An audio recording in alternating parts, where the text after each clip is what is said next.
نعوذ بالله من شرور أنفسنا ومن سيئات أعمالنا أشهد أن لا إله إلا الله وأشهد أن محمدا عبده ورسوله فقال الله تعالى في كتابه الكريم أعوذ بالله السميع العليم من الشيطان الرجيم بسم الله الرحمن الرحيم يا بني إسرائيل اذكروا نعمتي التي أنعمت عليكم وأني فضلتكم على العالمين وقال النبي صلى الله عليه وسلم عن أبي هريرة رضي الله عنه النبي صلى الله عليه وسلم إذا عظمت أمة الدنيا نزعت منها خيبة الإسلام وإذا دركت الأمر بالمعروف ونهي عن المنكر حرمت بركة الوحي وإذا تسابت أمتي سكتت من عين الله رواه الحاكم والترمذي صدق الله العظيم وصدق الله على nabiyil karim. Syukur kepada Allah, bersalawat kepada Rasulullah. Mudah-mudahan pada malam hari ini Allah Subhanahu wa taala senantiasa beri rahmat dan keberkahan buat kita bersama. Amin ya rabbal alamin. Salawat beriring salam tidak lupa pula kita sampaikan pada junjungan alam Nabi besar Muhammad sallallahu alaihi wasallam. Allahumma shalli ala sayyidina wa nabiyyina wa habibina wa safiina wa zuhrina wa maulana Muhammad wa ala ali Muhammad. Yang saya hormati pengurus masjid, pertama saya mohon maaf yang sebesar-besarnya karena sudah berapa bulan tak ke masjid, Pak? 3 dari bulan September, Oktober, November, baru masuk bulan Desember. Pertama berbenturan dengan jadwal keluar kota. Oktober saya berangkat menunaikan ibadah umroh selama 13 hari, membawa rombongan 47 orang. Pulang ke Pekanbaru tinggal 46. Satu meninggal dunia di Masjidil Haram, dimakamkan di Soraya, di daerah yang tidak jauh dari Makkah Al-Mukarramah. Pulang ke Pekanbaru 3 hari, 1 minggu paling lama, berangkat lagi menunaikan ibadah umroh membawa rombongan 50 orang sekaligus mendampingi keluarga almarhumah yang meninggal itu untuk melaksanakan ibadah umroh dan menziarahi kubur orang tuanya. Baru pulang di akhir bulan November masuk Desember. 2 hari di rumah, langsung ke Sumatera Utara, Medan. Baru pulang beberapa hari yang lalu. Makanya oleh karena itu saya mohon maaf, banyak jadwal yang tidak berisi di wilayah kota Pekanbaru di close, dan baru awal Desember ini kita buka kajian kembali di setiap masjid yang sudah terjadwal di kota Pekanbaru. Baik Bapak Ibu yang dimuliakan Allah, terakhir kita sampai membahas Nabi yang mana, Pak? Ada yang tahu? Dek lala mau mengaji, Pak. Kira-kira ada yang tahu? Kita batas terakhir pembahasan Qasasul Anbiya, kisah Nabi, kita terakhir bahas Nabi apa? Tidak ada cik pun yang terkondang. La ilaha illallah. Isa alaihissalam. Sampai batas di mana? Karena Nabi Isa ini namanya disebut 55 kali dalam Quran. Allah ceritakan hampir ke dalam 1-2 juz Al-Quran. Baik, kalau ditanda catatan di notebook saya ini, catatan kita baru sampai Nabi Isa alaihissalam ketika Nabi Isa alaihissalam menerima wahyu. Kita lanjutkan kembali bahwa kajian kita Qasasul Anbiya dengan kisah Nabi Isa alaihissalam. Salah satu yang menjadi perbedaan antara umat Nabi Isa alaihissalam yang turunannya ke bawah dikatakan kaum Nasrani, yang sampai hari ini masih mendominasi kehidupan di muka bumi ini. Umat Nabi Musa disebut dengan nama Yahudi, dan sampai hari ini juga masih mendominasi di kehidupan dunia ini. Nabi Isa alaihissalam walaupun ada kemiripan sifat dan karakter dengan Rasulullah sallallahu alaihi wasallam, tapi dalam proses perjuangan dakwahnya ada sedikit perbedaan. Nabi Isa alaihissalam ketika menerima wahyu, tugasnya sama dengan nabi-nabi sebelumnya. Qul la ilaha illallah tuflihun, ajak orang kepada Allah, kalian ini akan bahagia. Maka dakwah para nabi itu sama, semuanya dakwah tauhid, mengajak orang kepada Allah. Maka Nabi Isa alaihissalam berdakwah kepada kaumnya Bani Israel, karena Nabi Isa ini adalah turunan terakhir dari Bani Israel. Tapi ketika dalam dakwah ada kendala. Apa kendalanya? Sebagaimana kaum-kaum sebelumnya, ada yang dakwah Nabi Isa alaihissalam tidak diterima, maka untuk menyokong dakwah itu diberikan mukjizat oleh Allah. Mukjizat yang terkenal yang Allah berikan kepada Nabi Isa alaihissalam bisa menghidupkan orang yang mati, bisa menghidupkan burung yang dibuat dari tanah liat kemudian dihidupkan, menyembuhkan orang yang punya penyakit sofa, mengetahui orang yang menyimpan makanan-makanan di rumahnya. Dan ini salah satu mukjizat yang Allah berikan kepada Nabi Isa untuk membantu tugas dakwahnya. Tidak hanya itu saja, kewalahan dalam dakwah, maka diberikan jalan keluar oleh Allah, bahwa Nabi Isa ini butuh orang lain untuk membantu dakwahnya. Jadi dakwah itu tidak sendiri saja Nabi Isa. Maka dikatakan oleh Allah dalam Al-Quran, man ansari ilallah, siapakah di antara kalian yang mau menjadi penolong-penolong agama Allah? Maka menunjuklah 12 orang berkata kepada Nabi Isa, kami akan menjadi penolong-penolong agama Allah.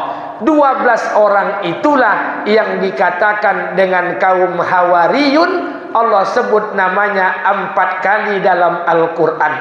Profesor Quraisy Shihab mengatakan Hawariyun ini berasal dari kata hawari yang bermakna pakaian putih. Mereka selalu berpakaian putih, atau mereka memiliki hati yang bersih dan siap untuk membantu agama Allah. Sama dengan Nabi kita. Nabi kita punya sahabat-sahabat Nabi. Jumlah sahabat Nabi itu 124.000 sahabat Nabi yang dimakamkan di Baqi, perkuburan tempat orang Madinah itu banyak sahabat dimakamkan sana, diperkirakan lebih kurang 10.000 sahabat. Yang di Uhud diperkirakan 3.000 sahabat, totalnya 13.000. Pertanyaannya, kemana sisanya 13.000 dikurang 124.000 Nabi, sahabat Nabi? Hampir dimakamkan di seluruh penjuru dunia. Termasuk salah satu sahabat yang juga ditemukan makamnya yang di Sumatera Utara, baru sahabat Nabi sampai ke Sumatera Utara, walaupun butuh penelitian lebih lanjut. Begitu para sahabat membantu nabinya untuk menegakkan agama Allah, sebagaimana Hawariyun membantu Nabi Isa untuk menegakkan agama Allah. Pelajaran yang pertama, dakwah ini tidak bisa dibuat infiradi. Dakwah ini mesti dibuat ijtimaiyat, bersama-sama. Jadi dakwah tidak bisa dibuat sendiri, Pak. Dakwah ini mesti dibuat bersama-sama. Karena kita tak pernah tahu Allah memberikan hidayah lewat dakwah yang mana. Ada orang berdakwah tapi Allah tak berikan hidayah. Ada orang yang tak berdakwah dengan lisan tapi dia berdakwah dengan akhlak, Allah berikan hidayah. Maaf, dakwah ini perlu dilakukan secara bersama-sama. Pengurus, ketua pengurus masjid, ketua BSKM, lingkungan masyarakat, dakwah ini perlu dibuat secara bersama-sama. Jadi kalau dakwah infiradi secara pribadi-pribadi, nanti timbul potensi ujub, merasa kita, merasa karena kita, merasa asbab kita, merasa kehebatan kita. Itu yang Allah ceritakan dalam Al-Quran, ijazah anasrullahi wal fath wa ra'aitan nasa yadkhuluna fi dinillahi afwaja fasabbih bihamdi rabbika wastaghfir. Tahukah kalian kapan pertolongan agama Allah itu akan datang? Ketika seluruh orang berbondong-bondong masuk agama Allah. Fasabbih bihamdi rabbika wastaghfir. Kata Allah, bertasbihlah kalian, beristighfarlah kalian. Itu bukan karena kalian, tapi karena Allah. bukan karena kita. Jadi kalau kita dakwah sendiri, dengan dakwah saya, alhamdulillah, saya buat dakwah tiap malam di Masjid Ar-Rahim ini, semua orang sudah mulai ramai ke masjid, ujub akan muncul, merasa paling baik, merasa paling hebat. Tapi kalau dakwah ini ijtimaiyat, sama dengan awak menobang kayu.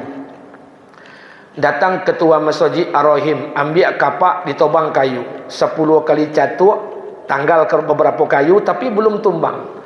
Lata ponek ketua, datang bendahara, dicatuk lo balik 5 kali catuk.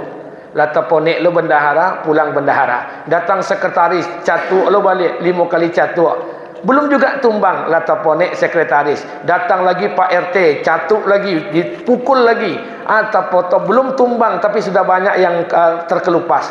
Datang lagi Pak RT, dicatuk lo balik, lo tumbang. Datang petugas parkir masjid, numpang duduk bersandar di bawah batangnya, tumbang batang tu. Makanya dakwah ini ijtimaiyah. Jadi tidak ada yang merasa berjasa, Pak. Semuanya karena Allah. Karena kita dakwah ini perintah Allah. Kita tidak bisa mendatangkan hidayah. Saya tidak bisa mendatangkan hidayah.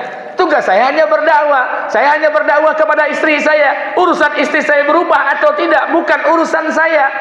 Tugas saya berdakwah dengan tuan-tuan agar saya baik, kita baik, pulang ke rumah istri kita menjadi baik. Persoalan bapak mau jadi baik atau tidak, itu urusan Allah. Jadi tugas kita berdakwah, dan dakwanya mesti ijtimaiyat, belajar. Maka berdakwahlah Nabi Isa bernama Hawariyun, berjumlah 12 orang. Walaupun Quran dan hadis tidak pernah menceritakan berapa jumlah Hawariyun, tak pernah diceritakan. Hanya ulama tafsir mengatakan diperkirakan 12 orang Hawariyun itu yang membantu dakwah Nabi Isa alaihissalam. Tapi ada bedanya. Apa bedanya dengan sahabat Nabi Rasulullah SAW? Hawariyun ini ketika diutus oleh nabinya Isa alaihissalam, wahai kawan saudara-saudaraku, sahabat-sahabatku, dikirimlah Hawariyun ke satu daerah. Dikirim.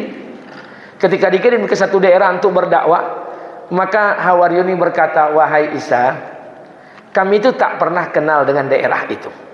Daerah itu awam bagi kami. Kemudian sukunya berbeda dengan suku kami. Bahasa mereka berbeda dengan bahasa kami. Sekarang bagaimana kami akan berdakwah sementara komunikasi kami tidak nyambung? Kata Nabi Isa, belajar dulu. Maka Hawariyun ini belajar. Kalau dia bahasa Ibrani, belajar bahasa Ibrani dulu. Kalau bapak-bapak mau dikirim ke Aceh, minimal belajar bahasa Aceh dulu. Kalau bapak dikirim mau ke Jawa, minimal belajar bahasa Jawa dulu. Maka belajar. Ketika mereka belajar mereka sudah fasih, baru mereka dikirim untuk berdakwah. Berbeda dengan umat Nabi. Umat Nabi ini tidak tonton tabaso pun yang dibawanya, dikirim saja untuk berdakwah. Karena umat Nabi Muhammad SAW ini tidak peduli lagi mau pandai bahasa, mau tidak, yang penting dakwah dikirim. Maka para sahabat, 124.000 sahabat Nabi yang dikirim oleh Nabi ke seluruh penjuru dunia. Ada yang ada kabar pulang, ada yang tidak ada kabar, yang hanya ada kubur saja. Dan itu terjadi di kalangan sahabat. Makanya mohon maaf, sahabat Nabi kita tak pernah satu pun di antara mereka bermimpi mau mati di tengah-tengah ketiak istri mereka. Tidak ada. Mereka ingin mati ketika berjihad di jalan Allah. Ketika ingin mati ketika keluar makin jauh dari rumah mereka, dari jalan Allah. Jadi ini pelajaran buat kita bersama. Jadi kalau kita sudah menanamkan diri kita ini untuk Allah, kita tanamkan diri kita untuk Allah Subhanahu wa taala, menjadikan diri kita, harta kita untuk agama ini, kita habis-habisan untuk agama. Memang harus ada yang dikorbankan. Kadang terkorban keluarga kita, kurang begitu sempurna perhatian. Kadang terkorban anak kita. Maaf, saya pernah kirimkan surat dengan istri saya ketika saya berangkat ke Malang selama 4 bulan. Apa surat yang saya tuliskan kepada istri saya? Wahai istriku, seandainya engkau esok pagi bangun, kau tidak melihat suamimu, bertasbihlah engkau, pujilah Allah, bersyukurlah kepada Allah. Kau lihat tetangga sebelah rumahmu ada suami dan istrinya bersenda-senda gurau, tertawa pagi, siang, sore dan malam. Ketahuilah oleh engkau, sesungguhnya kalau orang sedang membangun rumah tangga, artinya sama, dia sedang membangun tempat rumah menangis untuk bersama-sama. Dia akan kehilangan orang-orang yang kita cintai. Abi pergi pada pagi hari ini, baru pulang 4 bulan lagi. Abi pergi bukan untuk membenci kalian. Abi pergi bukan tidak suka kepada anak-anak kita, tapi Abi pergi ada mata yang selalu menjaga, melihat, memandang Abi. Abi tidak ingin ada sesuatu sedikit pun rasa kecintaan kepada kalian yang mengalahkan kecintaan kita kepada Allah. Hari ini kita beragama ini teori. Cintailah Allah di atas segala-galanya. Teori, mana prakteknya? Tidak ada yang patut kita cintai kecuali Allah dan Rasul. Tidak boleh kita mencintai istri kita mengalahkan kecintaan kita dengan Rasulullah. Hari ini kita beragama ni teori. Makanya betul kata orang kampung Ambo, Pak. Ni maaf, orang kampung Ambo Puan Sing. Ada nenek sama datuk duduk di rumah panggung. Rumah tua panggung, rumah tinggi. Duduklah nenek sama kakek berdua. Lagi menjomu padi di bawah, padi dijomu. Sedang asik menjomu padi, tahu-tahu datang seekor ayam mematuk-matuk padi, kok makan padi. Nenek sama kakek sibuk berdebat. Bang, padi awak dimakan dek ayam. Kata datuk, iyo dek dimakan dek ayam tu apa cara? Berdebatlah nenek sama kakek. Kata kakek, dek ambil kayu, lempar ayam tu. Kata nenek, jangan pakai kayu bang. Kalau pakai kayu, yuk kali kone ayam. Kalau kone padi awak, berserak-serak beko. Dan kata nenek, panggil ambil batu. Kata datuk, jangan pakai batu dek. Yuk kalau kone ayam. Kalau kone kacau rumah orang, tak ganti awak. Nenek sama kakek sibuk berdebat, memikirkan bagaimana mengusir ayam yang makan padi. Ayam torui, jom makannya. Padahal tugas nenek sama kakek, dia tidak perlu berdebat. Dia cukup turun dari rumahnya, dia usir itu ayam, ayam pergi, padi akan selamat. Kita agama ini teori. Tapi yang diminta itu sebetulnya biar sedikit kita pemahaman teori, tapi kita amalkan ini agama. Makanya saya katakan, la yadkhulul jannah, tidak akan masuk surga kalian. Siapa? Salah satunya orang-orang yang makan kenyang sementara tetangganya kelaparan dan dia tahu akan itu. Tidak akan masuk surga. Makanya mohon maaf Bapak Ibu yang dimuliakan Allah Subhanahu Wa Taala. Ini mohon maaf, saya tidak tahu lagi. Nanti video saya diviralkan lagi. Pokoknya video saya sudah serba viral, sampai-sampai masuk ke WA saya semuanya. Banyak kawan-kawan yang nelpon, pandangan baik dan pandangan buruk. Tapi terserahlah, saya berprasangka baik saja. Ini urusan masjid. Tapi saya ingatkan, mohon maaf, saya mengisi acara Sep Palestina di beberapa tempat, 1 tempat, 2 tempat, 3 tempat di Kota Pekanbaru, menggalang dana. Alhamdulillah dapatlah bantuan di masjid itu ada 14 juta, 18 juta, 28 juta. Kemudian disalurkan ke Basnas, didistribusikan buat saudara kita di Palestina. Kenapa kita bantu Palestina? Maaf, kita bantu Palestina tidak perlu kita beriman pada Allah. Orang yang beriman untuk membantu Palestina tidak perlu beriman, cukup dilahirkan sebagai manusia sudah wajib kita membantu Palestina. Kenapa? Darah Palestina darah kita, luka mereka luka kita, sakit mereka sakit kita. Silakan. Tidak ada bagus, tapi satu sisi. Di sisi lain juga diperhatikan, ada tetangga kita yang susah miskin di rumah. Sampai-sampai ada omongan orang dan sampai ke telinga saya. Tengok bulan bin bulan Ustaz, 5 juta dia bantu saudara Palestina, tapi dia tak bisa bantu tetangganya 300.000 rupiah untuk menebus pakaian seragam anak sekolahnya yang setahun tak pernah diambilnya. Artinya Palestina satu sisi, saudara kita yang miskin juga di satu sisi. Berbagi. Artinya kita jangan teori, bantu Palestina Ustaz, Sep Palestina. Oke, kita doakan setiap solat, kita doakan ketika kunut nazilah, kita minta pertolongan Allah. Tapi kita komitmen, kalau nak bantu Palestina, kita sama-sama bantu Pak. Keluarlah fatwa MUI, Alhamdulillah, memberikan semangat baru buat kita. Haram, boikot semua produk-produk Yahudi yang berafiliasi dengan bantuan dana ke Zionis Israel. Laknatullah alaih, yang dijadikan sebagai senjata untuk membunuh saudara kita di Palestina. Ini semangat baru buat kita. Tapi fatwa MUI ini tidak ada keterangannya produk-produk apa saja. Kan tidak ada. Timbullah bermacam-macam. Aqua, minum di Starbucks, McD, McDonald dan sebagainya. Dan sebagainya. Mohon maaf, semua produk-produk termasuk susu beruang. Saya ingin sampaikan buat kita bersama. Oke, kita sepakati. Kita tak minum lagi air aqua. Untung kini Li mineral. Kita tak minum lagi air aqua. Untuk berapa lama? 1 bulan 2 bulan nih. Karena nanti berafiliasi dengan bantuan produk-produk Yahudi. Karena aqua termasuk saham terbesarnya Yahudi di sana. Untuk kelas menengah ke bawah, oke. Tapi kita komitmen. Makanya di depan pejabat-pejabat kepala dinas di Provinsi Riau saya sampaikan, Bapak kalau mau bantu saudara kita Palestina memboikot produk-produk Yahudi, jangan hanya sebatas aqua saja. Ini kecil. Saya sampaikan kepada istri-istri pejabat, wahai ibu-ibu, sanggup nak bulan November, Desember ni 2 bulan saja ibu tidak pakai make up, tidak pakai skincare untuk glowing, itu buatan Perancis, saham terbesarnya Yahudi. Sanggup nak pakai kosmetik? Sanggup nak pakai skincare? Mulai besok pakai bodak dingin sari bingkuang dia. Tak bisa Ustaz, bibir kami pucet sebulan dia. Sanggup tidak? Pejabat-pejabat kita hari ini, SKPD kita hari ini, dinas-dinas kita hari ini, di bulan November, Desember ini, sibuk menghabiskan anggaran take off landing dengan kegiatan yang terkadang tak ada arahnya, hanya takut dengan silpa kesisaan anggaran. Bapak Ibu tahu, seluruh penerbangan domestik di dunia ini, pesawat domestik dan luar domestik, saham terbesarnya Yahudi. Mau enggak November, Desember ini kita enggak ada take off landing? Enggak bisa. Untuk Aqua kita mati-matian, la ilaha illallah. Save Yahudi, save Israel, save Palestina, selamatkan Palestina, boykot produk Israel, berangkai umroh makan KFC jo di Hilton Tower dia.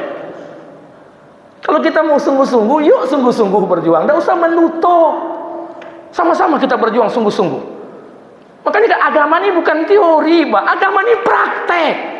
Dari dulu lagi Ustaz Abu Somad mengatakan, berbelanjalah di warung sebelah rumah tetanggamu, walaupun mahal Rp1.000, dia tetanggamu, dia ingin sekolahkan anaknya, bayar SPP anaknya, dia bayar zakat, daripada belanja ke toserba-toserba yang ada. Tapi kita tidak mau. Awak belanja ingin sojo, ingin torang, ingin pakai AC, pergi ke Indomaret, ke Alfamaret, kenapa tidak mau belanja tetangga sebelah rumah? Mahle dan Ustaz muncungnya bersiri, la ilaha illallah. Kan itu yang terjadi. Kalau kita mau belanja di warung tetangga sebelah rumah kita, walaupun mahal Rp1.000 dibandingkan tempat lain, kita membantu mereka. Ini pun tidak bisa kita laksanakan. Kita berteori, yuk praktek. Kalau memang mau. Makanya beragama itu jangan berteori. Kita langsung praktek, amal. Apa yang disampaikan Nabi, kita amalkan. Makanya tolong, ya ayyuhalladzina amanu in tansurullaha yansurkum. Hai orang-orang yang beriman, kalau kalian tolong agama Allah, Allah akan tolong kalian.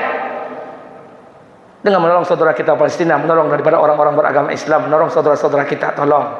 Dan ini yang dibuat oleh para anbiya alaihissalam terdahulu. Mereka membantu agama Allah. Tapi dalam proses perjuangan itu pasti ada noda, pasti ada kesalahan, pasti ada kesilapan. Itu pasti. Namanya perjuangan. Kita bukan malaikat, Bu. Yang tidak pernah dosa itu malaikat. Yang selalu banyak dosa itu setan. Kita kan bukan malaikat, tapi kita juga tidak selamanya jadi setan. Seburuk-buruk orang ada kebaikannya, sebaik-baik orang ada keburukannya. Kita belajar di tengah jalan dakwah Hawariyun bersama Nabi Isa alaihissalam, terjadi lagi masalah. Hawariyun saja 12 orang selalu bersama Nabi, terjadi juga masalah. Apa masalahnya? Maaf, jalanlah Hawariyun ini ke suatu kampung, 12 orang. Salah satu di antara 12 orang ini bernama Yudas Iskariot, yang dikatakan pengkhianat dalam Hawariyun, yang menjadi sebab bahwa Nabi Isa alaihissalam diangkat oleh Allah ke atas langit. Yudas Iskariot berjalan 12 orang ini. Ketika 12 orang ini berjalan melewati satu kelompok pemuda yang sedang bermaksiat, minum-minum, mabuk-mabuk, berzina, berjudi, lewat. Hebatnya mereka lewat ini dengan berpakaian rapi putih, membuat orang-orang bermaksiat itu kagum. Salah satu orang yang bermaksiat ini betul-betul kagum, kaget melihat orang lewat 12 orang yang pakaiannya bersih, indah. Itu kaget, sukanya luar biasa. Jadi rupanya mohon maaf, kita tidak tahu Allah itu berikan hidayah di mana. Kadang bukan dengan omongan kita, kadang dengan pakaian kita. Maka bapak ibu jalanilah ke masjid, jalannya ke masjid. Tidak perlu ngomong, jalan saja. Di antara ibu berjalan pasti ada tetangga sebelah rumah yang nengok ibu.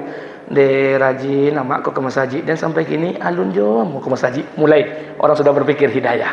Apa aku 5 waktu ke masjid? Hujan-hujan potui, pakai payungnya ke masjid.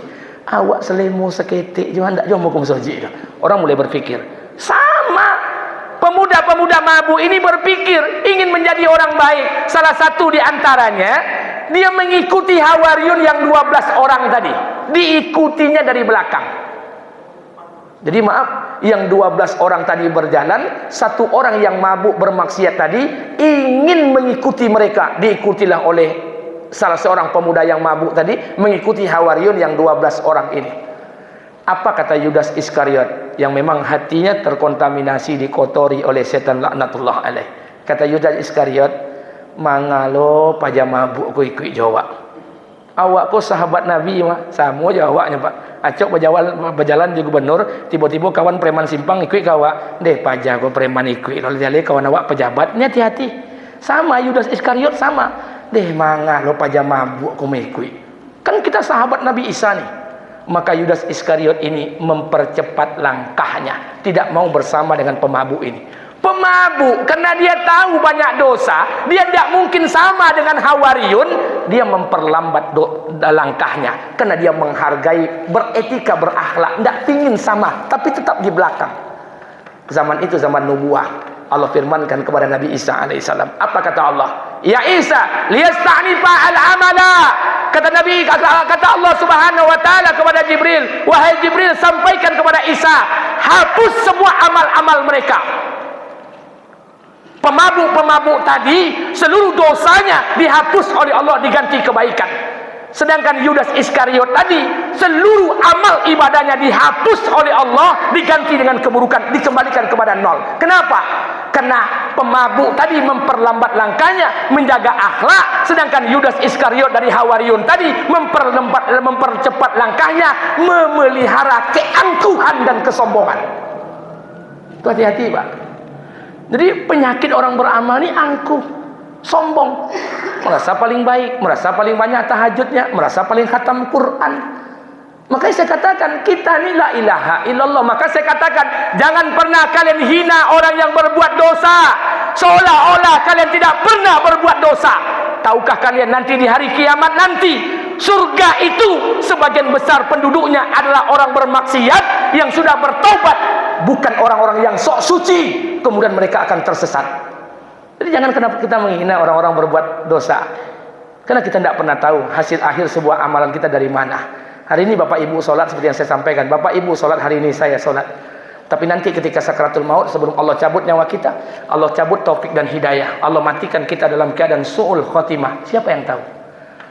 Ada saudara kita hari ini yang belum ke masjid, yang belum sholat, yang belum pakai jilbab, tapi nanti sebelum ajal menjemputnya, Allah berikan taufik dan hidayah, Allah matikan beliau dalam awal, Allah wafatkan beliau dalam keadaan husnul khotimah. Siapa yang nyangka? Tidak ada. Makanya jangan menjudge orang, jangan menjadi hakim untuk menghakimi amalan orang, karena kita tak pernah tahu di mana Allah meletakkan ridhonya di amal kita yang mana. Tidak pernah tahu. Dan ini yang terjadi zaman Nabi juga. Nabi SAW dimusuhi oleh salah seorang. Siapa namanya? Walid bin Mughirah. Walid bin Mughirah ini musuh Nabi. Hari-hari dia caci maki Nabi. Hari-hari dia umpat Nabi. Sampai-sampai Ali bin Abi Thalib berkata, ya Rasulullah, begitu bencikah Walid bin Mughirah kepada engkau? Kata Nabi, biarkan saja. Apakah Nabi balas mencacinya? Tidak. Apakah Nabi balas menghinanya? Tidak. Apa kata Nabi? Biarkan saja. Suatu saat hari ini dia tak beriman pada Allah, tapi anak keturunannya akan beriman kepada Allah. Maka betullah doa Nabi, dari rahim istri Walid bin Mughirah lahirlah satu orang anak. Anak itu beriman kepada Allah. Anak itu diberi nama Khalid bin Walid. Abu Jahal hari-hari memikirkan bagaimana mau membunuh Nabi.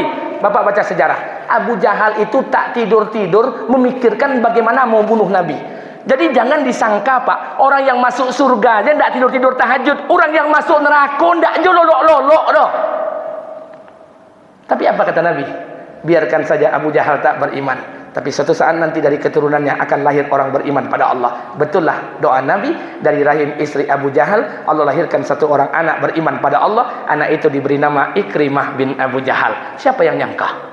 Jadi tidak ada yang kita menyangka Pak, karena hidayah punya Allah. Bapak Ibu pergi umroh, akan datang ke kota Taif. Taif itu dataran tinggi, makanya orang Arab kalau hari Jumat liburan refresh itu ke Taif, kena dingin. Karena Taif itu di bukit, diapit oleh dua bukit yang besar. Suatu ketika Nabi ke Taif, Nabi ke Taif, berapa lama Nabi ke Taif? 10 hari. Kenapa Nabi ke Taif? Karena dakwah Nabi di kota Mekah tak diterima. Maka sampai di Taif, Nabi ingin berjumpa dengan Bani Saqif, berdakwah, tapi dakwah Nabi tak diterima. Orang Bani Saqif, orang Taif tidak membiarkan Nabi leluasa keluar dari kota Taif. Mereka telah melempar Nabi dengan batu dan kotoran sampai kepala dan kaki Nabi berlumuran darah. Dari situ Nabi pergi dari kota Taif, singgah ke kebun anggur milik Yahudi. hamba sahayanya bernama Addas. Maka di Taif Bapak Ibu umroh akan ketemu masjid kecil yang agak jelek, nama masjid itu Addas. Addas itu hamba sahaya Yahudi, penjaga kebun anggur. Dialah yang memberikan Nabi setangkai anggur tak kala Nabi berlumuran darah. Sebab itulah Addas itu masuk Islam. Maka didirikan masjid namanya Masjid Addas. Dari sana Nabi pergi ke tempat masjid, kita ngambil mikot di Qarnil Manazil. Maka Nabi berdoa kepada Allah dengan doa yang sangat luar biasa. Apa doa Nabi? Ya Allah, aku kadukan kelemahan urusanku, aku kadukan kebodohanku. Engkau mau serahkan aku kepada orang Taif yang akan membinasakanku, atau kau lindungi aku di bawah pengampunanmu? Tidaklah mengapa ya Allah, asalkan kau jangan benci kepada aku. Doa Nabi menggetarkan aras. Allah utus 2 malaikat penjaga bukit Taif datang kepada Nabi. Apa kata malaikat? Ya Rasulullah, sampaikan kepada kami, kalau kau ingin kami hancurkan 2 bukit Taif ini, kami akan hancurkan saat ini juga. Kami matikan orang di dalamnya. Apa kata Nabi? Biarkan saja. Suatu saat dari lembah ini akan lahir orang-orang yang beriman kepada Allah. Betullah doa Nabi, dari lembah itu lahirlah satu orang sahabat yang besar, termasuk kalangan ahlu suffah, perawi hadis yang paling banyak. Hadisnya banyak kita baca sampai hari ini. Lahirlah satu orang sahabat bernama Abu Hurairah radhiyallahu an. Siapa yang tahu? Kita tidak pernah menyangka. Makanya jangan pernah menjas orang, jangan menjadi hakim untuk menghakimi amalan orang. Satu orang perempuan sales rokok datang ke masjid saya sudah zuhur, pakai rok pendek, pakaian seksi dan namanya perempuan, sales rokok. Akhirnya dia masuk pekarangan masjid. Kami ba'da zuhur kumpul sama-sama sama kawan-kawan sedang ngopi-ngopi habis sholat zuhur. Masuk dia, wajarlah seluruh jemaah itu menengok dia masuk ke masjid dengan pakaian seperti itu. Saya ketawa saja. Ketika dia masuk, dia ngambil wudhu, dia ngambil mukena. Apa kata teman-teman? Ini perempuan tidak punya akhlak, tidak punya adab, masuk ke masjid pun pakaian seperti itu. Saya katakan kepada kawan-kawan, maaf, secara syariat mungkin dia muka aurat, berdosa di hadapan Allah. Tapi ente tahu tidak, masuklah ke dalam masjid, dia sudah ngambil air wudhu, dia sudah pakai mukena, dia tutup auratnya, dia sujud di hadapan Rabbnya Allah Subhanahu Wa Taala. Tak bisakah kita memandangkan satu kebaikan di antara 1000 keburukan yang nampak oleh kita? Ini yang terjadi hari ini. Maka dikatakan orang Islam hari ini sama seperti binatang, sama seperti hewan ternak. Ulaika kal an'am bal hum adall. Mereka tuh sama seperti hewan ternak, bal hum adall, lebih parah pada hewan ternak. Kita sama dengan babi, Pak. Babi, la ilaha illallah. Babi itu kalau dikasih dia picah lele, tidak mau. Babi itu dikasih jagung rebus, tidak mau. Babi itu dikasih martabak Mesir, tidak mau. Tapi apa yang disukai babi? Tahu-tahu busuk, tempe-tempe busuk, kubangan-kubangan busuk, lumpur-lumpur busuk. Itu yang disukai babi. Sama kita seperti babi. Kita tidak pernah kagum lagi nengok ada orang sholat berjamaah. Kita tidak pernah lagi kagum nengok kawan kita baca Quran 30 juz. Kita tidak pernah terkesan lagi nengok kawan kita duha istiqomah. Tapi apa yang kita cari? Yang kita cari kotoran-kotoran, aib-aib saudara-saudara kita. Apa beda dengan kita babi? Maka kata Allah, ulaika kal an'am, kalian itu sama seperti hewan ternak. Dan ini kan sama dengan kehidupan rumah tangga kita. Saya mau tanya pada Bapak Ibu. Ibu Bapak menikah, ingin bangun rumah tangga sama samara atau tidak? Sakinah, mawaddah, warahmah. Ingin bangun atau tidak? Iya. Tapi kan Allah jelaskan dalam Al-Quran. Hai orang-orang yang beriman, tidak ada dalam ibadah sosial satupun yang paling banyak Allah memberikan pahala kecuali pahala dalam rumah tangga. Duduk sama istri berpahala, senyum sama istri berpahala, senyum kepada anak berpahala, membuat istri bahagia berpahala, kasur, dapur, sumur berpahala, anytime berpahala. Bahkan Allah Subhanahu wa taala katakan dalam Al-Quran An-Nisa ayat 19, Allah menceritakan dalam Al-Quran, jangan kalian mewariskan sifat buruk kepada istri kalian. Maaf, ketika kalian nanti berumah tangga, ketemu kalian sifat-sifat yang tidak pernah kalian jumpa sebelumnya. Karena dulu ketika bercewek, awak tidak tahu itu sifat bini awak, semuanya elok. I love to you, you love to me. I belong to you, you belong to me. I can see you, you can see me. Bini awak elok, cool. Ketika lah nikah, baru nampak bacritnya, banyak ceritanya. Ketika kalian temui nanti keburukan-keburukan istri kalian, ketika berumah tangga, jangan kalian marah. Kenapa? Karena Allah telah menjodohkan kalian kepada istri kalian. Itu tandanya Allah telah mempersiapkan kalian, telah mendesain kalian untuk melengkapi, menyempurnakannya. Allah desain pada kalian. Allah tidak berikan istri kalian pada laki-laki lain. Karena desainnya maintenance-nya telah Allah siapkan ada pada diri kalian. Begitu juga para suami. Ibu kalau menemui sifat suami ibu yang tidak baik, jangan marah.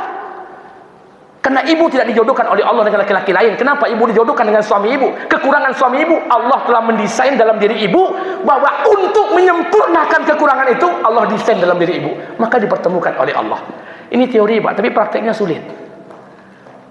Mulailah belajar. Kapan belajar? Yuk inilah belajar. Tutup keburukan. Karena kalau dipandang buruk, wala tajassasu, dan janganlah kalian mencari-cari aib, mencari-cari keburukan. Kalau kita cari kelemahan bini awak, laki awak, Pak, ndak adonan sempurna laki bini, udah Pak. Saya mau tanya, suami itu pak baju, istri itu celana. Suami baju, istri celana. Baju akan jadi baju, celana akan jadi celana. Sampai kiamat baju dan celana tidak akan sama. Tapi bila dipasang baju dan celana, dia akan matching, saling menyesuaikan. Jadi jangan cari keburukan-keburukan lagi. Sudah, dalam kehidupan beragama pun sama. Makanya mohon maaf, Januari, Februari, Desember, Januari, Februari, tanggal 14 kita kontestasi politik. Ibu mau pilih Anies, Ganjar, Prabowo, silakan. Mereka putra terbaik bangsa. Nggak usah dicemeh. Saya ingin sampaikan Pak Ustadz, kita memilih pemimpin itu kan sesuai tuntunan Al-Quran. Betul, memilih pemimpin sesuai tuntunan Al-Quran adalah kewajiban kita. Tapi menghina calon yang lainnya bukan tuntunan Rasulullah. Tak bisakah kita memilih tanpa menghina? Tak bisakah kita memilih tanpa mencaci? Sudah, memilih pemimpin tuntunan Islam kewajiban kita. Tapi menghina calon lainnya bukan tuntunan Rasulullah. Makanya belajar. Sudahlah, doa pada Allah agar Allah berikan kita pemimpin-pemimpin yang terbaik di negeri ini. Negeri kita ini bangsa yang besar. Perbedaan pilihan jadi alasan untuk tidak saling mencaci, tapi kita saling menyayangi.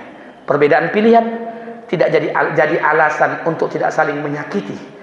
Ini jadi alasan buat kita untuk saling mencintai. Perbedaan bukan alat untuk saling memukul, tapi alat sebagai untuk merangkul. Dari segi kebaikan kita sama, dari segi kebangsaan kita setara. Maaf, seburuk-buruk orang pasti ada kebaikan, sebaik-baik orang pasti ada keburukan. Berdoalah kepada Allah.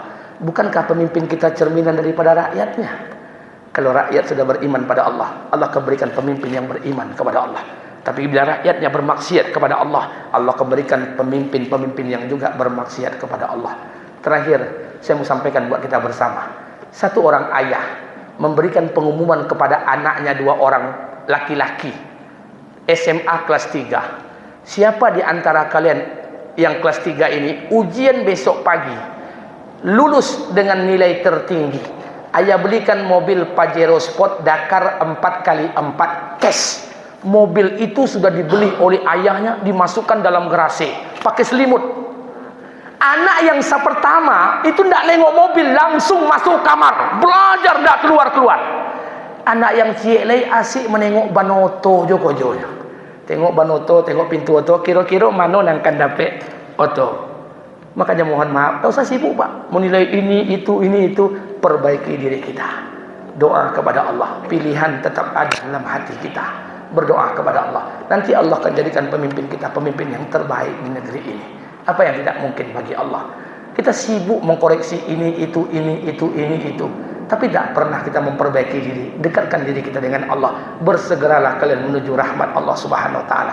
Kalau seperti ini kehidupan ini, masya Allah, alangkah indahnya kehidupan kita berbangsa dan bernegara. Tidak ada lagi cacian, tidak ada lagi makian, tidak ada lagi hinaan. Kita ini sama, dan kita tak pernah tahu Allah meletakkan ridhonya di amal kita yang mana. Mudah-mudahan ini berkah buat kita bersama. Sebelum saya tutup, saya minum sebentar. Saya berikan kesempatan 1-2 menit. Kalau ada yang mau ditanyakan, saya persilahkan dengan segala hormat. Silakan. Ada yang mau tanyakan? Atau memang tidak tontu dan keditanyuan? Silakan Pak. Ada jemaah saya tanya, Ustadz milih siapa? Matawa, itu rahasia saya. Itu rahasia saya dong, saya punya hak menentukan pilihan. Nanti saya bilang Anies, sama Ustadz. Saya pilih Ganjar, sase Ustadz berdoso Ibu. Jadi saya bilang saya punya pilihan. Jangan tanyakan saya punya pilihan. Yang tidak boleh itu jangan sampai kita tidak memilih. Memilihlah. Baik, ada yang mau tanyakan Pak? Sebelum saya minum, ya silakan Bu. Assalamualaikum warahmatullahi wabarakatuh.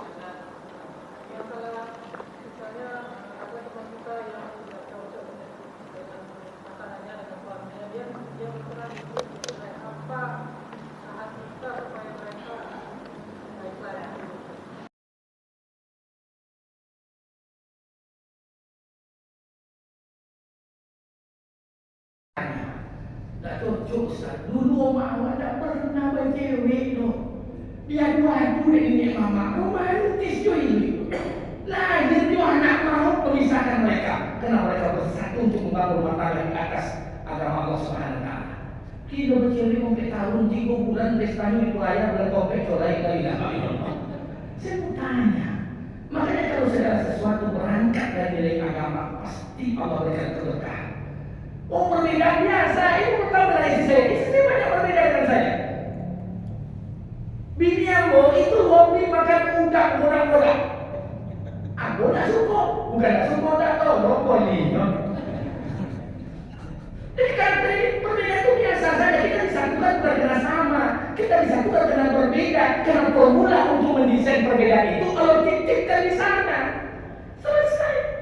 Ketika saya menurut, istri saya senyum. Ketika istri saya menurut, saya coba untuk senyum walaupun menahan senyum. Belajar.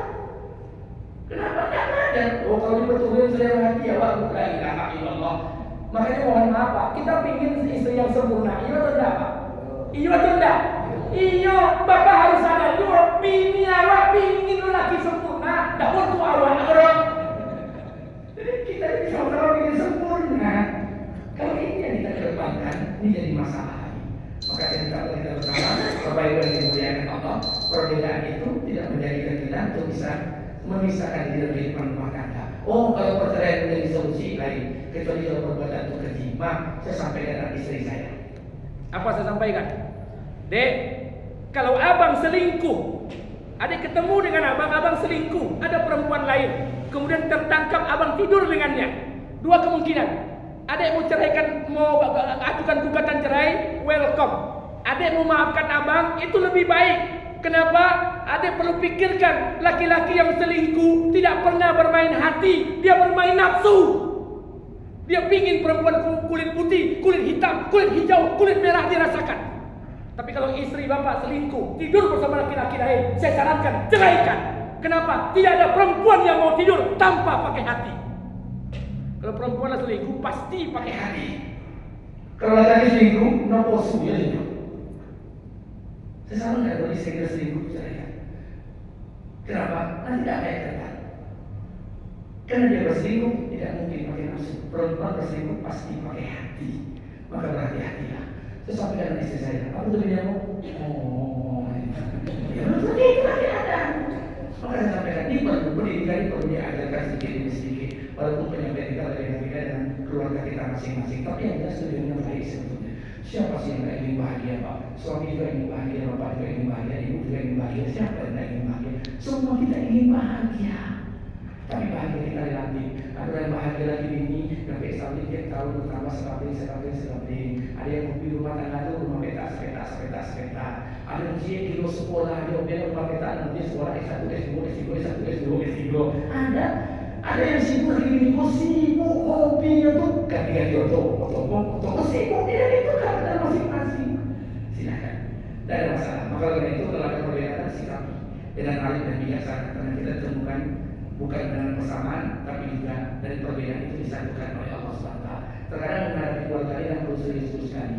Buru-buru juga boleh. Sama dengan istri saya beberapa waktu yang lalu nanya dengan saya, Bi, kenapa kita tidak jalan-jalan? Hari ini libur, anak-anak libur sekolah, Bi, weekend, Bi. Nanti Abi masuk kerja lagi payah lagi, bawa lah agama. Abi sibuk ceramah, umat. Adik ini umat, Bi.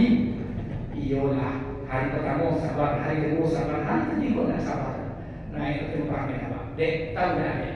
Kita nikah tahun berapa? Kata istri saya tahun 2006. Emang apa hubungan jalan-jalan sama nikah? Kita nikah karena apa? Kata istri saya karena jodoh.